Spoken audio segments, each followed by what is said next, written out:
Zulf Lawen, bienvenue dans Graffiti. Pour ce présent numéro, il sera largement question de poésie, de littérature. Pour cela, j'ai l'honneur et le grand plaisir de recevoir l'écrivain Claire Fourier et le poète Patrick Bertha Forgas. Claire Fourier, bienvenue à Berbère Télévision. Bonjour, Azul. Zulf Lawen. Bienvenue, donc je suis ravi de vous recevoir. Patrick aussi, Patrick Bertha Forgas, bienvenue Bonjour. à Berbère Télévision. Merci beaucoup. Je vous en prie. Alors Claire Fourier, votre dernier livre s'intitule « L'amour aussi s'arme d'acier ». C'est quoi cette histoire? Et sous-titré « Route coloniale 4 en Indochine ». C'est ça. Parce que c'est le récit d'une embuscade, d'un amour lié à une embuscade pendant la guerre d'Indochine sur la route coloniale 4 que les soldats appelaient la route du sang ou route sanglante. Et donc j'ai rencontré le héros de mon histoire. C'est pas un roman, hein, c'est une histoire tout à fait vraie. C'est un récit véridique. C'est un récit oui. véridique de la première à la dernière ligne. Je pensais en tirer une petite nouvelle. C'est devenu un récit parce que j'ai été amenée à faire le portrait de cette route, voyant que personne ne l'avait fait. Donc l'histoire d'amour, finalement, au lieu d'être devenue une nouvelle, s'est insérée à l'intérieur du portrait de cette route coloniale 4 et d'un récit, d'une réflexion sur la guerre en général. C'est une réflexion sur la guerre en général. Sur la guerre d'Indochine d'abord, bien sûr. Oui, bien sûr. Et sur la guerre en général, puisque Est-ce que votre famille a été, ou des proches à vous, ont été liés à cette guerre d'Indochine? Oui, parce que je suis brestoise. Hein. Oui. Donc Brest, c'est la royale. Donc j'avais un grand-père qui n'avait pas fait la guerre d'Indochine, mais qui avait sillonné la mer d'Ochine en tant que marin. Donc enfant, j'ai entendu parler beaucoup de la guerre de la mer de Chine. Je me suis intéressée à la guerre d'Indochine après comme historienne. Et quand cet homme m'a raconté ce qui lui était advenu, c'était quelque chose qui déjà m'était un petit peu familier. J'habitais Vincennes à l'époque, les archives militaires tout près au château, et je suis partie pour 3 ans de travail. C'était combien d'années? 3 ans de travail sur quand ce même, livre. quand même. Est-ce que vous avez été vous-même en Indochine? Je ne suis jamais allée, je vais vous dire, ce qui étonne tous les anciens combattants de la RC4, pour qui je suis devenue la marraine, la mascotte. Oui. Je fais partie de la famille, me disent-ils. Et je ne suis jamais allée parce que j'ai en tête la RC4 de 1948. Et aujourd'hui, c'est devenu une route nationale. Ah, d'accord. Alors, mais les anciens, tous ceux qui parlent, tous les historiens sont décidés à m'emmener l'année prochaine. Alors j'irai. Mais je voulais préciser, oui, concernant le titre, L'amour aussi s'arme d'acier, c'est emprunté à une parole, un vers d'Ho Chi Minh. Ho Chi Minh avait été fait prisonnier par les Chinois. Dans sa cellule, il écrivait des poèmes et il avait écrit « Le poète aussi doit s'armer d'acier, les vers de notre temps aussi doivent s'armer d'acier ». Donc l'amour aussi, bien sûr. Bien sûr, Ho Chi Minh qui a vécu à Paris. Qui a vécu à Paris au moment du congrès de Fontainebleau, enfin même avant, qui a fait des études à Paris. Voilà. Très bien, peut-être qu'on y reviendra, puisque vous êtes historienne, vous avez été enseignante et puis bibliothécaire. On reviendra sur tous ces sujets. Hein? Oui. Et je donne la parole à Patrick Bertha Forgas, qui a publié donc récemment Parole d'être. C'est de la poésie aux éditions L'Harmattan. L'Harmattan, oui. Mon éditeur de prédilection. C'est le septième opus chez L'Harmattan. Tout à fait. Voilà, alors celui-ci, il est plus petit, il est plus récent, j'ai presque envie de dire qu'il est plus sévère.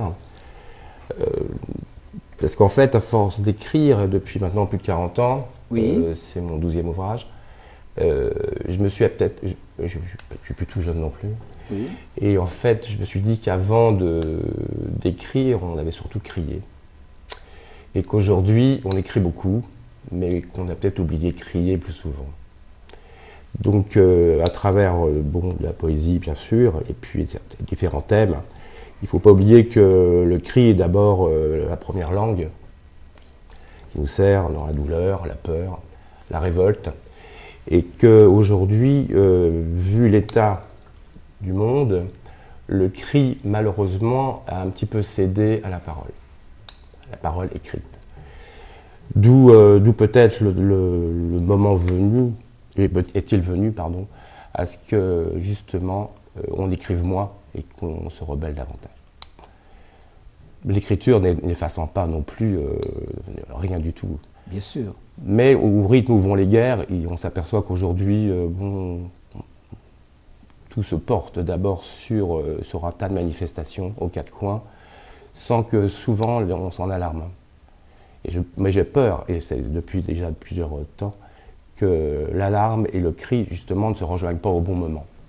C'est-à-dire qu'on passe un peu à côté des choses. D'accord. Et pourquoi le titre, alors? Parole d'être au singulier, hein? Oui, tout à fait. C'est l'être lui-même? C'est être être dans la vie? Être dans la révolte? Être en tant qu'individu. C'est-à-dire qu'il faut que chacun comprenne bien ce qu'il a à crier et à dire.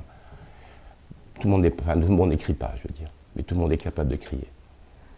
Oui. Est-ce que les cris aujourd'hui qu'on peut entendre aux quatre coins du monde, est-ce qu'ils sont entendus? À mon sens, pas suffisamment. Il n'y a pas de résonance, je veux dire, puisque c'est valable pour un constat quotidien. On enjambe les SDF sur les trottoirs, on change de chaîne quand les images sont trop cruelles ou trop vraies, on n'écoute pas forcément le cri du voisin ou l'alarme. Enfin, je crois qu'il y a un dépassement qui fait que il faut absolument qu'on soit plus attentif, qu'on s'alarme davantage des choses et qu'on les secourt. Vous avez parlé tout à l'heure de guerre. Et souvent, on se dit une guerre peut-être la dernière, et pourtant, ce n'est jamais la dernière. Non, j'ai le sentiment. Comment est-ce que vous voyez cette horreur, hein, en tant que poète? Moi, de toute façon, ça me scandale. C'est le scandale qui me. J'ai le sentiment que chaque guerre en génère davantage. Et que la paix, quelque part, bon, c'est une espèce d'oiseau mort.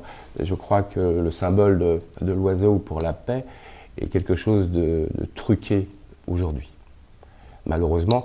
Et on a même le sentiment que les guerres sont presque quasiment souhaitées. Souhaitées par tout le monde? Peut-être pas, non? Certainement pas par tout le monde. Non, certainement pas par tout le monde. Par les marchands d'armes, probablement. Ben, assurément. Je crois qu'il y a une volonté de guerre.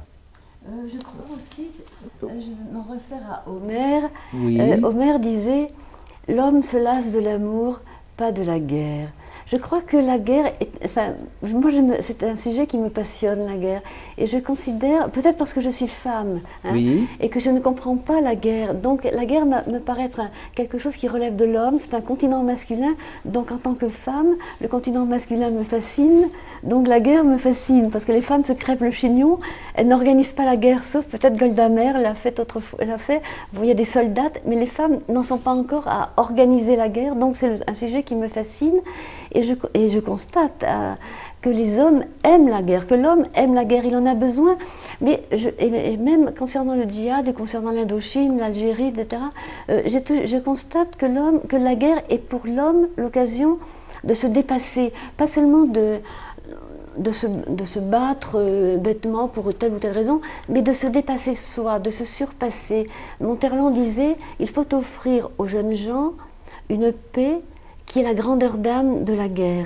Et moi, disciple de Teilhard de Chardin, j'ai lu toujours les récits de guerre de Teilhard de Chardin, qui avait été combattant au front dans les tranchées, et qui disait « Il n'y a guerre qu'à la guerre que l'homme vit vraiment la fraternité ». Et je le constate, les soldats. Comment est-ce qu'on peut vivre la fraternité en faisant la guerre? C'est vrai qu'avec ses amis. Hein, c'est un paradoxe étonnant. Et plus je travaille sur la guerre, plus je constate ça. Les soldats, je ne parle pas de l'arrière, hein, les soldats, il y a une fraternité. Pourquoi? Parce qu'ils échappent au quotidien, à la routine du quotidien, comme disait Teilhard de Chardin, au front. On oublie la sécurité sociale et les contrats d'épargne. On n'est pas cela une fois la guerre terminée. Non, justement. Est-ce que ce n'est pas une forme de nostalgie biaisée, hein, de raconter la guerre de cette façon? Parce que quand on fait la guerre, pour tout le monde, ce n'est pas facile. Je l'ai cru d'abord. Oui. Et puis à force de lire des témoignages et des récits sur la guerre, je ne le dis que ça, presque. Et j'ai constaté l'inverse. Oh, bien sûr, bien sûr que dans la mêlée, on aspire à être à l'arrière et à être tranquille. Mais il y a une espèce d'exaltation que De Gaulle d'ailleurs a très bien dite dans ses mémoires de guerre. Il y a une exaltation liée au combat. Et ça, c'est le combat. En fait, bon, il faut être ramené à Nietzsche. Hein, c'est la force dionysiaque en face de la sagesse. Mais le combat peut être autre que la guerre. Voilà. Claire Fourier, il faut trouver d'autres Il combats. y a des gens qui se sont battus sans faire la guerre et qui ont fait des révolutions, hein, comme Gandhi par exemple. Voilà. Alors moi, je suis assez proche justement de Romain Rolland et de l'esprit de Gandhi. Hein, voilà. D'accord, oui. Oui, Patrick, vous vouliez dire quelque chose? Oui, moi, non, sincèrement, je ne partage pas, la vie de Claire. Ah, c'est pas un avis. Hein, non, mais quelles que soient les références, quelles que soient vos références, ça me choque. Ça me choque. Moi, je pense que la guerre n'appartient pas qu'aux hommes. Ça, je ne vois pas pourquoi cette idée. Et pour en finir à l'exaltation que peut fournir la guerre, je crois que c'est les guerriers qui aiment la guerre. Voilà. Ça s'arrête là, ça se résume là. Mais ce sont des hommes aussi, Patrick, n'est-ce pas? Oui, j'entends. Mais je crois même imaginer que des femmes aussi mènent et font la guerre. Peut-être qu'elles sont moins belliqueuses. Elles sont moins belliqueuses, je crois que si. Probablement, non? S'il n'y avait que des femmes, récemment j'ai rencontré un ancien de la RC4 et qui me disait si nous avions eu des femmes dans l'armée, beaucoup plus de femmes, les guerres se seraient arrêtées beaucoup plus vite. Est-ce que c'est vrai? À votre avis, Patrick Bertin-Forgas? Si on part du principe que les femmes sont plus radicales, peut-être que les guerres seraient plus courtes. Bon, mais je ne sais pas. C'est une question que je n'ai pas envisagée. Je crois que la seule chose envisagée dans le contexte de la guerre, c'est qu'elle cesse. Donc après, qu'elle soit masculine, qu'elle soit gérée par des volontés particulières, ce dont je suis personnellement très convaincu. Je pense que les guerres sont menées dans des buts très précis, très mesurés, et souvent inaboutis pour mieux la conduire. Sur un plan économique, tout le monde sait que quand ça craque, que ça ne va pas, on fait des guerres. C'est un petit peu réducteur ce que j'engage, mais c'est un petit peu quand même ça. Donc le fil conducteur des guerres enchaînées, c'est quand même entre guillemets le profil d'un grand malaise mondial, quoi. Je crois que plus il y aura de guerre et plus on est en déséquilibre, et moins, je le citais dans le Testament de Pandore, c'est mon avant-dernier livre, où je disais, au siècle des guerres si peu pressées de rendre les armes, au jour où la nature bouleverse et que le sang se verse, jusqu'où on ira. Il y aura bien un moment où il va falloir considérer le temps de nos vies dans un contexte de paix, et que les gens arrêtent de se regarder sincèrement. Ceci dit, il y a des régions du monde où il y a moins de guerres. Hein. Absolument. Mais c'est pas forcément les régions les plus convoitées. Les plus aisées, oui, c'est ça. Si on prend la Scandinavie, ça fait longtemps qu'il n'y a pas eu de guerre là-bas, et c'est aujourd'hui des pays riches, et même la vie est souvent assez apaisée par rapport à d'autres régions du monde. Je reviens quand même à ce récit, hein, Claire Fourier. Alors cette guerre d'Indochine, c'est une guerre qui a quand même fait beaucoup de victimes. C'est une guerre qui a fait beaucoup de victimes. C'est une guerre qui n'avait pas de raison d'être véritablement, sauf la volonté de conquérir, de garder l'empire colonial français. Bon, mais c'était évidemment un peu dérisoire. Quand De Gaulle a voulu prolonger la conservation de la perle de l'empire, c'était parce qu'il craignait surtout que les Américains ne s'en emparent. Donc, si je ne suis pas là, un autre va prendre la place. Voilà ce qui s'est passé en 1945. Et effectivement, les Américains vont prendre cette région du monde. Ils vont continuer la guerre. Voilà, c'est ça. Mais les soldats qui sont partis là-bas, opposément à d'autres guerres, étaient des volontaires. Et c'est pourquoi la guerre d'Indochine n'a pas intéressé les Français. Hein. C'était des volontaires qui partaient non pas pour l'Indochine, ce que croient beaucoup de gens. Le premier corps expéditionnaire partait pour faire la guerre du Pacifique, parce que la guerre du Pacifique n'était pas encore terminée début 1945. Il a fallu Hiroshima et Nagasaki pour terminer cette guerre. Et c'est à ce moment-là alors que les combattants sont partis pour l'Indochine. Mais auparavant, ils partaient dans la guerre du Pacifique. Voilà, hein. Donc mon héros à moi est parti au sortir de la Résistance. Vous savez, un jeune homme qui n'avait pas fait d'études, certificat, qui allait être charpentier, il prend le maquis, la Résistance, la guerre terminée, que faire? Remonter sur cette voiture. on lui dit, vous pouvez partir dans le Pacifique, vous pouvez vous intégrer à l'armée américaine, l'aventure, le goût du risque, je vais voir du pays, je n'aurai jamais cette occasion sinon, et hop, voilà. Et ça part comme ça. Hein. Voilà. C'est vrai. Et donc cette guerre-là, en fait, a été décidée. C'est toute une série de. La guerre est une affaire de circonstances, comme disait De Gaulle, et la guerre d'Indochine a été très mal gérée depuis le début, hein. À la fois par De Gaulle, qui a mis là-bas Thierry d'Argentlieu, son plus proche frère, si je puis dire, pendant la résistance à Londres, que les soldats appelaient d'ailleurs tiens-lieu d'argenterie, tellement ils le gardaient en grand mépris. Et puis au détriment de Leclerc, qui probablement aurait résolu le problème beaucoup plus tôt. Voilà. Et donc, on est parti sur une guerre. On y reviendra.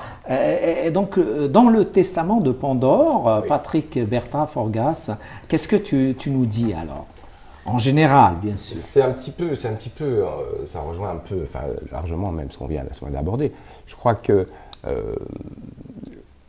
le fait, on a quand même eu la chance d'avoir une liberté, toutes les libertés. Oui. On n'a pas su les gérer. On les a dépassés, on les a outrancés. Et on arrive en finalité à des choses pas possibles. Claire le soulignait à l'instant. Il y a Hiroshima. Et Hiroshima marque quelque chose de dantesque. Oui. C'est-à-dire que des guerres, il y en a toujours eu. Il y a eu des choses horribles, il y a des choses absolument inadmissibles. Hiroshima et les années qui sont autour vont déclencher quand même un regard sur la guerre qui va être complètement différent. C'est le nucléaire, c'est la Shoah. Des choses comme ça, qui résument à eux seuls toutes les atrocités des guerres antérieures. Là, on surdépasse, on démesure le sens de la guerre. Et moi, je ne pense pas qu'une guerre éclate. Visiblement, elle se prépare, elle se manigance, elle se mondialise. Il y a une espèce de trafic, à mon sens, une espèce de manipulation des peuples pour fatalement en tirer, et sûrement, des avantages très privés. Oui, la guerre devient civile, elle touche les civils à bien partir sûr. Bien sûr. Et Hiroshima, ça a été Mais la guerre ne devrait pas exceptionnellement exister. Terrible. On devrait Oui. les gens devraient s'asseoir, les chefs de nos pays, les responsables devraient s'asseoir autour d'une table telle que celle-ci et résoudre les problèmes. Ils finiront par venir, par s'asseoir à table. Y a-t-il une volonté d'arrêter? Oui, il y a quand même des volontés. Bon, pour l'Indochine, il y en a eu en 1954.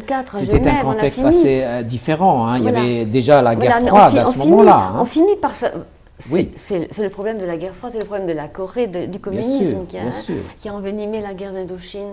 Mais on devrait s'asseoir autour d'une table, comme nous sommes là, et parler tranquillement de la guerre, et on trouverait des solutions. On finira par les trouver. Quand on parle, on trouve toujours des solutions. Quand on écoute l'autre, on arrive toujours à trouver des solutions. Vous avez écrit aussi un autre livre, Claire Fourier, Les silences de la guerre. Alors, Les silences de la guerre, c'est également un livre sur la guerre, mais sur celle de 40.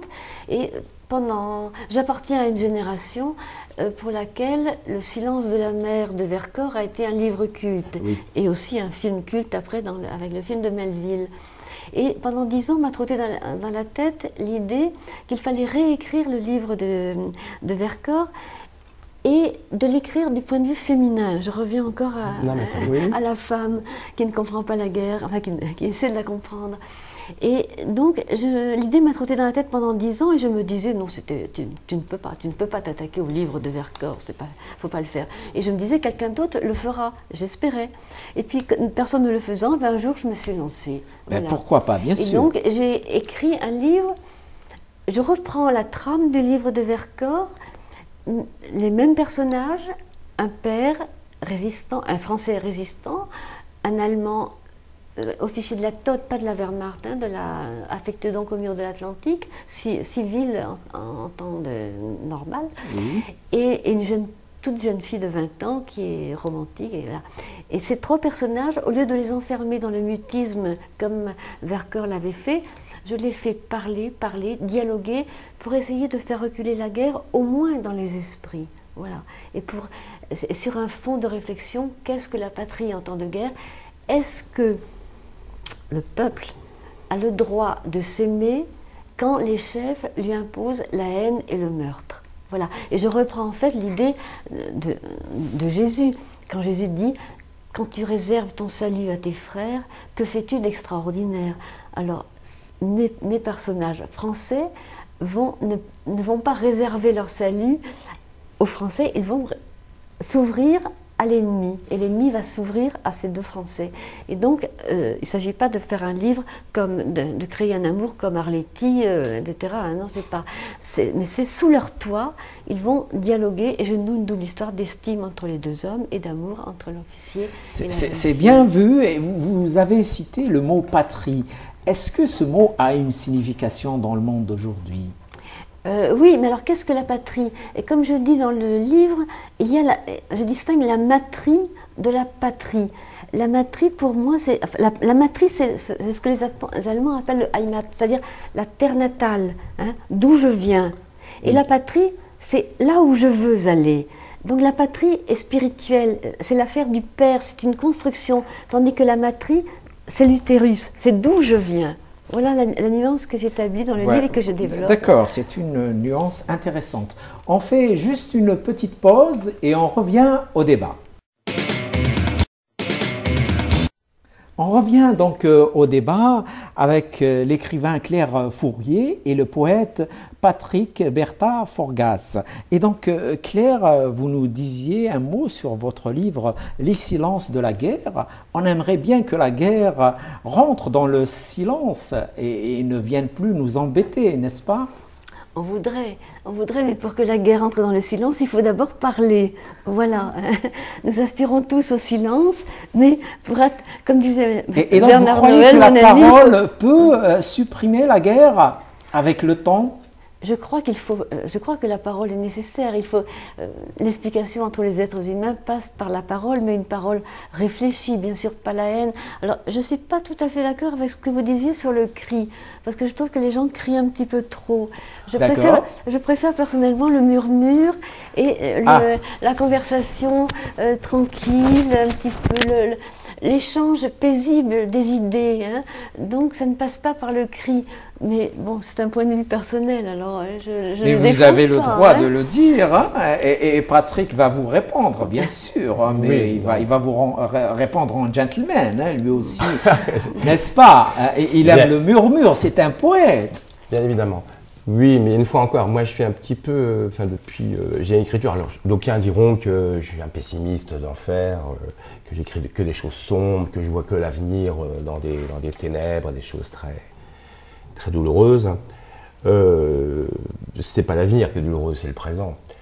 Et donc, on ne va pas murmurer la douleur, on ne va pas murmurer l'attente, on ne va pas murmurer l'espoir. Je crois qu'il faut crier l'espoir, il faut crier le besoin qui se fait attendre, le besoin d'être à l'aise, le besoin de ne pas avoir peur.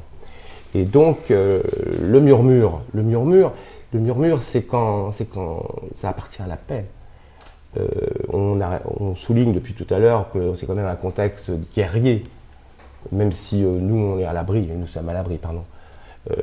Mais il faut regarder l'extérieur, il faut regarder au-delà des frontières. L'idée des frontières, c'est une aberration. Les frontières effacées, c'est une aberration, parce que c'est faux, tout est faux. On nous fait croire que tout est possible, que tout est franchissable, tout est barré. Et Dieu sait, on vous laisse passer, on vous retient, on vous laisse plus revenir. Non, il faut crier, je suis désolé. Enfin, moi, je suis pour qu'on crie, pas trop fort, et surtout à bon escient. Il faut pas, c'est pas le cri pour le cri, c'est pas la manif où on va casser, on va exploser.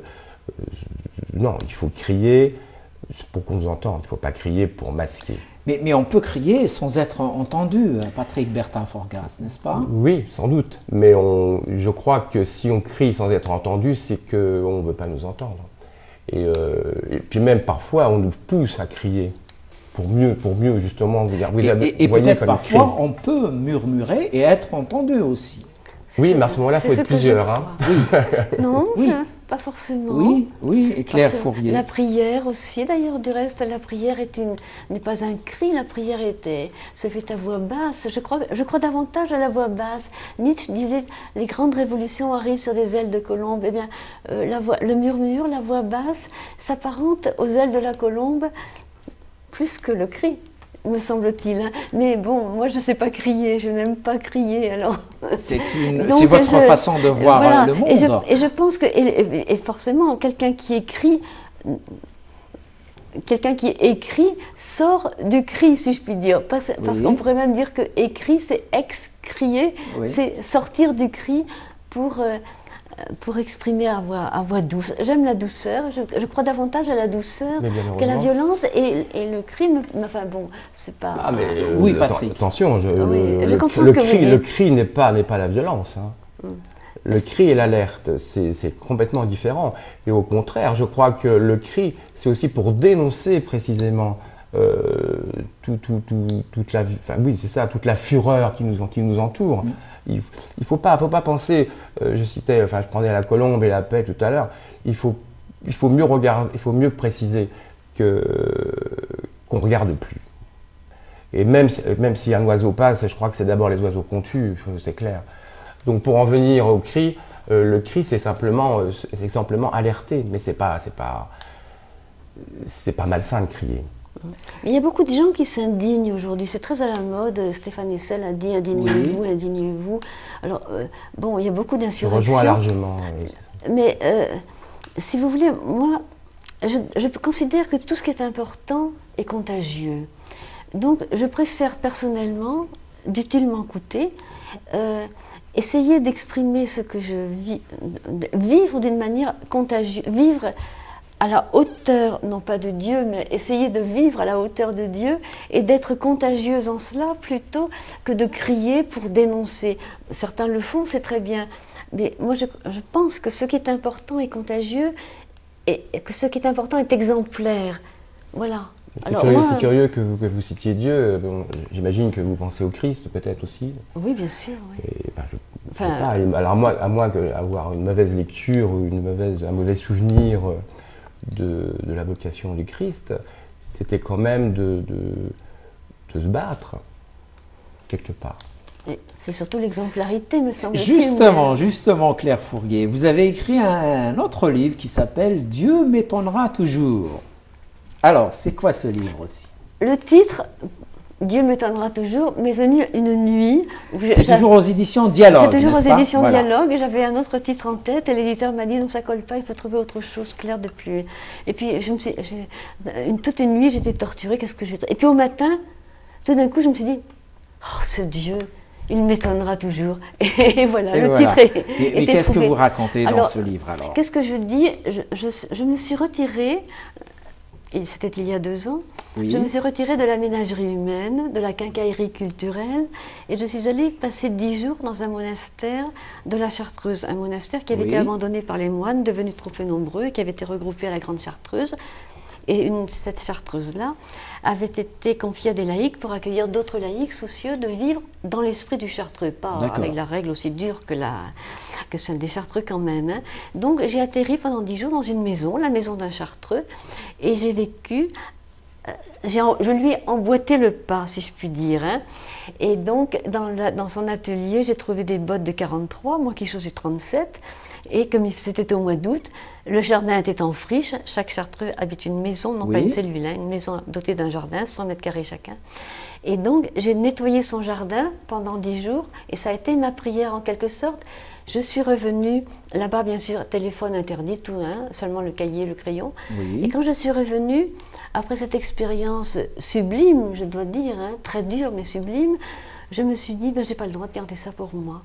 Il faut que je partage la beauté de ce que j'ai vécu, la richesse de ce que j'ai vécu. Donc vous avez écrit un livre d'amour. C'est un livre d'amour pour un Dieu dont je ne sais pas qui il est. Je dis dans le livre, et je l'ai dit ailleurs aussi, j'ai été une enfant croyante, de la 6e à la terminale, pensionnaire religieux, la messe à jeun à 7 heures. Et adulte, je dis, j'ai changé mon fusil d'épaule. Je considère que c'est à Dieu de croire en moi et pas à moi de croire en lui. Alors qu'il existe ou pas, après tout, c'est pas mon affaire. Il faut que je sois digne de lui au cas où il existerait. Voilà. Alors j'essaie d'être digne d'un Dieu. Très bien, je vais revenir à ce livre, mais je vais donner la parole à Patrick qui, lui, a écrit La Chambre des Hommes. Alors La Chambre des Hommes, la thématique, c'est l'enfermement. C'est-à-dire que je crois que chaque individu se retrouve à un moment enfermé. Enfermé par sa couleur, enfermé par ses idées, enfermé parce qu'il est en prison, enfermé parce qu'il n'est pas ouvert sur le monde.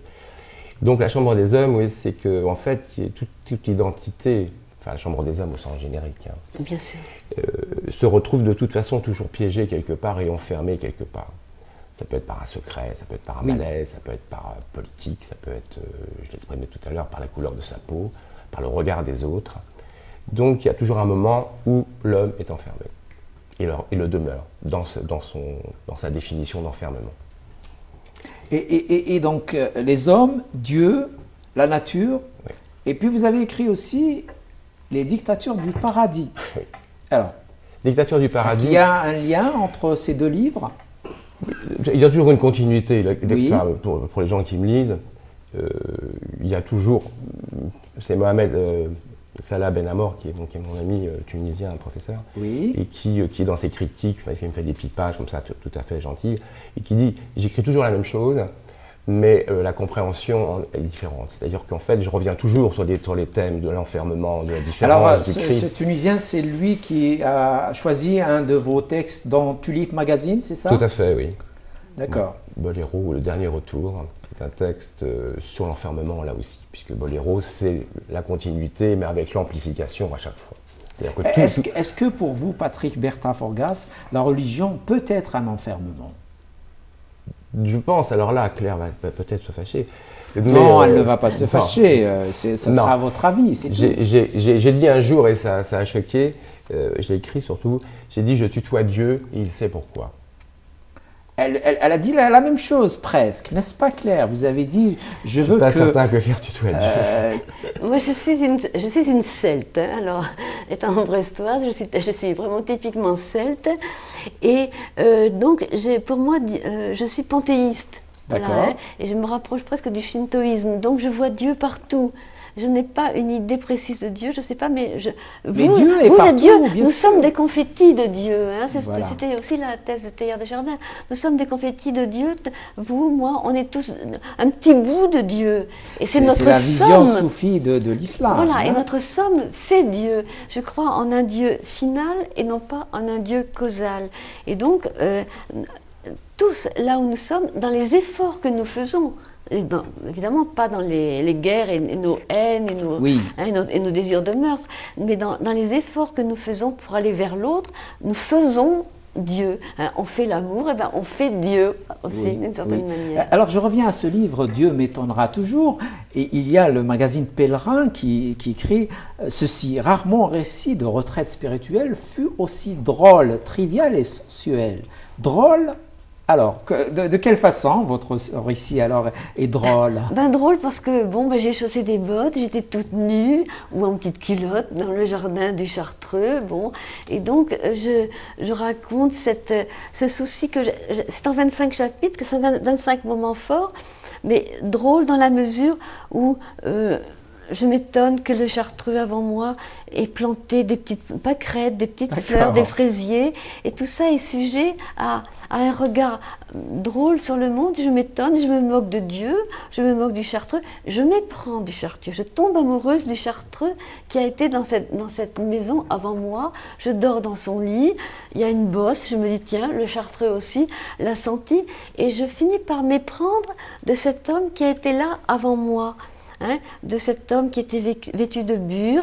Je dirais, j'ai même trouvé un jour dans le jardin un petit bouton blanc qui avait dû appartenir à la bure. Il est encore sur mon bureau d'ailleurs.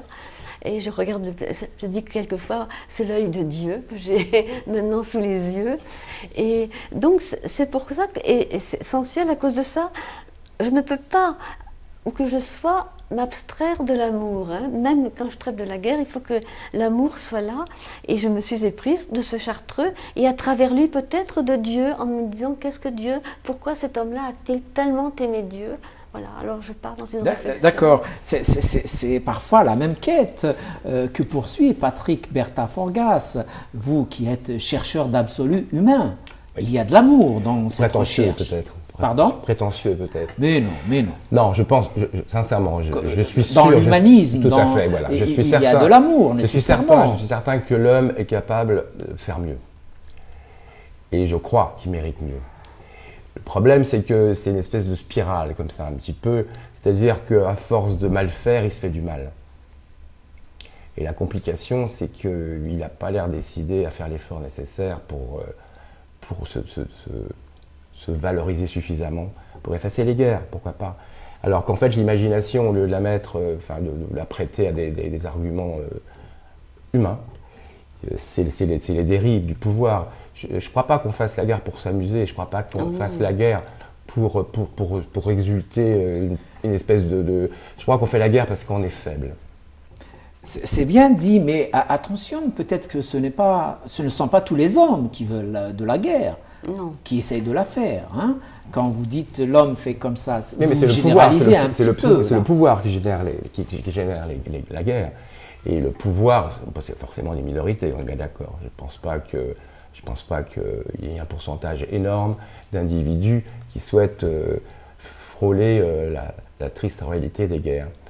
Surtout à la mesure où on les vit aujourd'hui. C'est pas des batailles.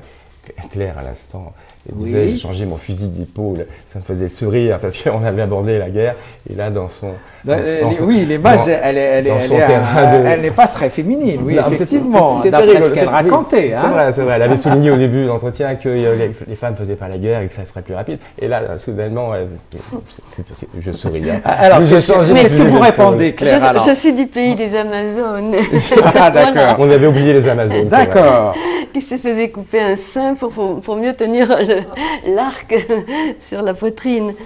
Non, bien sûr que non, les hommes ne veulent pas consciemment la guerre, ça fait partie de l'instinct. Un jour, dans un débat, un homme m'a lancé « Mais madame, vous ne pouvez pas comprendre que nous aimions la guerre, vous êtes particulièrement dénuée de testostérone. » Bon, j'ai rien dit. Dire cela. Il m'a lancé ça, j'ai souri, parce qu'il vaut mieux répondre en souriant, et c'est vrai.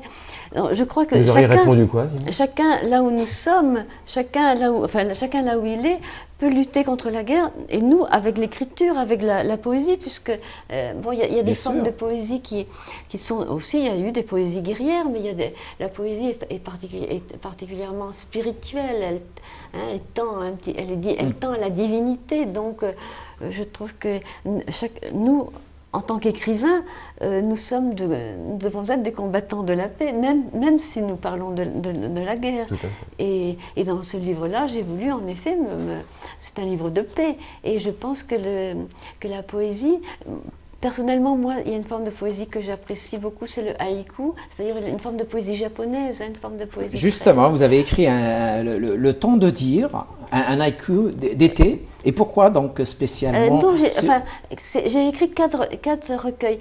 J'ai publié 4 recueils. J'ai commencé par le temps de le dire, par des haïkus d'été.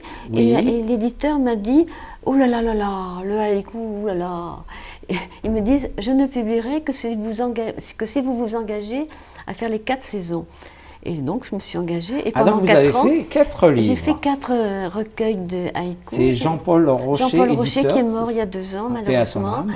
Et donc, pendant 4 ans, une saison par année, je me suis consacrée à l'observation et à la restitution de l'atmosphère de l'automne, de l'été, de l'hiver et du printemps. Que vous écriviez donc en haïku. Alors la spécificité de l'haïku, c'est très court. Le haïku, c'est un petit poème d'origine japonaise qui tient en 3 vers.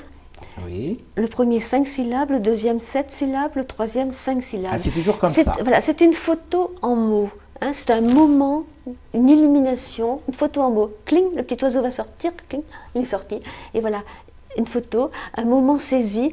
Roland Barthes disait, c'est un petit coup d'épée un petit coup d'épée dans un tissu, dans le tissu du temps. Voilà, c'est poésie et guerre, hein, Claire Fourguet. Hein.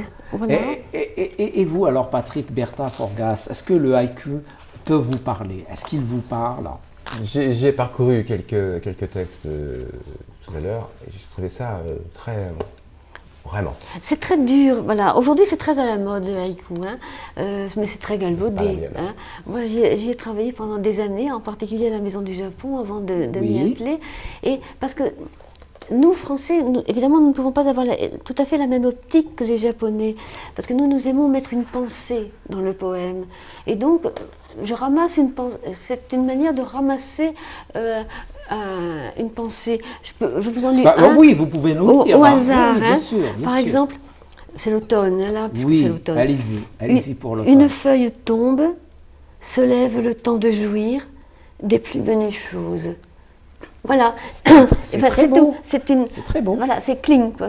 Voilà. Et ça vous vient tout de suite ou bien ça prend le temps? Non, ça me vient. Contrairement aux poèmes classiques que vous pouvez écrire. L'idée me vient tout de suite, mais après il y a un travail colossal sur l'exactitude du mot, sur le nombre de syllabes. Il faut arranger tout ça. C'est une ciselure, voilà. C'est une ciselure. Et vous, Patrick Bertin-Forgas, comment est-ce que vous écrivez de la poésie, hein? Vous avez énormément écrit alors. Alors oui, tout n'est pas paru. En plus, non, ça promet. J'écris régulièrement et alors je les ai apportés, mais je ne les ai pas sur le plateau. J'ai vraiment le sentiment, c'est l'écriture automatique. Oui. Et j'ai vraiment le sentiment, la plupart de mes brouillons, il n'y a pas de correction, il n'y a pas de renvoi, il y a parfois des fautes, mais c'est une projection. D'accord. J'écris la nuit, dans le noir. Toujours? Non, pas toujours. Mais j'ai un carnet et parfois je me réveille, je vais tâter la feuille, j'écris, je relis que le lendemain. Si vous vous réveillez parce que vous avez une idée ou bien... Voilà, il y a une espèce d'inspiration comme ça. D'accord. Quand je dis inspiration, des fois c'est troublant, ça est troublant. Bien sûr, bien sûr. Et qu'est-ce qui vous inspire en général, hein? Le temps qui passe, l'amour, la guerre? Oui. Surtout la détresse. La détresse. Oui, hein? La détresse humaine, je pense. Oui. La détresse humaine. Et j'insiste sur le fait que, contrairement à vous, Claire, je ne travaille pas. Je ne travaille pas quand j'écris. C'est-à-dire, quand le poème est là, vous ne le travaillez plus? Ou bien, auparavant déjà, vous n'avez pas fourni vraiment d'efforts pour l'écrire? Voilà, c'est ça. Il y a une espèce de réception. C'est une inspiration. C'est comme si ça vous tombait de quelque part, c'est ça? Oui, quelque part, oui. C'est comme ça oui, bien sûr. Mais c'est comme ça que je le vis parfois. Je me dis que... il y a une espèce de trahison personnelle. Je me dis, mais... je me relis et j'ai du mal à me relire. Pourquoi? Pourquoi vous avez du mal à vous relire? J'ai le sentiment d'être vous n'acceptez pas ce que vous avez déjà écrit? C'est très prétentieux. Non, pas du tout. C'est très prétentieux ce que je vais dire, mais j'ai parfois le sentiment d'être un petit peu, comment dire, conduit par quelque chose. D'accord, d'accord. Vous avez l'impression parfois que tout ça vous échappe un petit peu? Oui. Si je ne l'écris pas tout de suite, si je n'ai pas le papier, si je n'ai pas le ticket de métro pour le placer, ça va partir. C'est parti. Ça va partir, d'accord. Et vous, Claire, alors, Fourier, vous avez aussi écrit beaucoup, hein? On n'aura pas le temps de revenir sur tous vos livres. Si je vous disais comment vous écrivez en général, alors? Comment j'écris? Le matin, quand je me sens toute fraîche, d'abord. Oui. J'écris à peu près 3-4 heures le matin, je m'assois, je me lève, je prends mon thé, et puis je m'assois à ma table de travail, et les choses viennent. Mais je travaille beaucoup. Valérie disait, le premier jet est donné. Et en effet, pour moi, 1/3 d'inspiration, 2/3 de travail pour arriver à fignoler, à ciseler, à restituer au mieux ce que je veux dire. Je travaille même avec des dictionnaires de synonymes, je travaille... Bien sûr. Non, mais je suis comme vous, dans mon sac à main, il y a toujours un petit carnet avec de peur, parce que je me dis, si je ne retiens pas maintenant, ça va m'échapper. Donc l'idée est là, mais je la retravaille beaucoup après. Mais j'aime beaucoup, d'ailleurs, l'écriture parcellaire. J'aime beaucoup, j'ai des livres qui sont des recueils de pensées. J'aime le journal de pensées, j'aime ce qu'on appelait autrefois les miscellanées, les mélanges, les aphorismes, des petites historiettes. Par exemple, je prends le métro, j'assiste à une scène, bon, le soir, je la mets en forme, mais ça me prend beaucoup de temps sans que je sois pressée d'en faire un livre un jour. Bien sûr, bien sûr. Voilà, je dis le métro parce que mon premier livre, C'est une rencontre dans le métro, c'est le livre qui m'avait un petit peu lancé. C'est lequel alors? Métro-ciel. Oui, Métro-ciel, suivi de Vagues conjugales, c'est paru aussi. Voilà. C'est des récits, Actes Sud, c'est ça? C'est deux petits récits. Oui. Métro-ciel étant une rencontre dans le métro, une journée particulière, si on peut dire, une rencontre dans le métro qui finit bien, entre un homme et une femme, une rencontre souterraine, mais qui finit au 7e ciel, Voilà. d'où le titre Métro-ciel. Et voilà, c'est très court, mais c'est le récit d'un homme et une femme qui se trouvent face à face dans le métro, qui se regardent dans tout un jeu de regard dans la vitre du métro, et puis après cette approche, bon, et puis cette conversation. Ça, c'est arrivé il y a un moment, peut-être que maintenant ça serait plus possible. Hein. Maintenant dans le métro, les gens regardent plutôt leur portable. Mais je sais pas, c'est le livre de moi qui est le plus lu. Et je pense qu'il a dû donner des idées aux gens. Et quand j'ai l'occasion d'en parler, je dis aux gens, je vous souhaite de faire une fois dans votre vie une telle rencontre et de vivre Métro-ciel une fois. Pas deux, mais une fois. Une fois suffit déjà. Voilà. Mais dans le métro ou dans le train ou je ne sais où. Hein, voilà. Une journée particulière, voilà.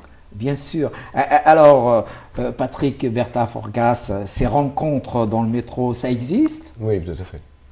Oui, tout à fait. Mais en fait, c'est pas des rencontres physiques. Bien sûr. Mais c'est des rencontres. Pas que. Il y a des visages, il y a des attitudes, il y a des signes qui vous touchent, qui vous font résonner, qui vous attirent, et qui peuvent effectivement instruire une image et une musique. On parlait de Claire soulignait, c'était ciselé, etc. Il faut absolument que dans un texte, aussi jeté soit-il, qu'il y ait de la musicalité, qu'il y ait de la couleur. Il faut qu'il y ait une image à la première lecture. Et l'intérêt, c'est que d'un lecteur à un autre lecteur, il n'aura pas la même image à la lecture. Bien sûr. Et vous, donc, Patrick Bertha-Forgas, quels sont les poètes qui vous parlent le plus aujourd'hui, ou bien même depuis longtemps? Alors, je lis très peu de poètes. C'est vrai? Mais celui qui m'a vraiment bouleversé, c'est vraiment René Char. René Char. C'est vraiment, ça m'a... Je crois que j'écris différemment depuis que avant. Un résistant et un guerrier. Un grand oui, mais poète. avec un pour grand moi, c'est regard. le plus grand poète de la langue française. J'ai vraiment été bouleversé à la lecture de Char. Ça a complètement déconduit mon écriture. Enfin, ça m'a bousculé. Il faut mettre le plus d'images, il faut concentrer dans le moins de mots, le plus de couleurs, le plus de musique, le plus d'idées. Alors qu'avant, je faisais des vers qui mesuraient des kilomètres. Oui, c'est le propre du haïku aussi, du reste. Oui, hein, voilà, tout à fait. Ouais. Oui. Et c'est pas très loin.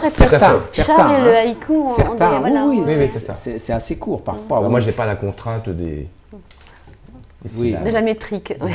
Bien sûr. Et vous, Claire Fourier, alors, les écrivains qui vous ont inspiré durant toutes ces années? Oh, écoutez, je pourrais en citer deux d'une manière, de la prose. Hein. Oui.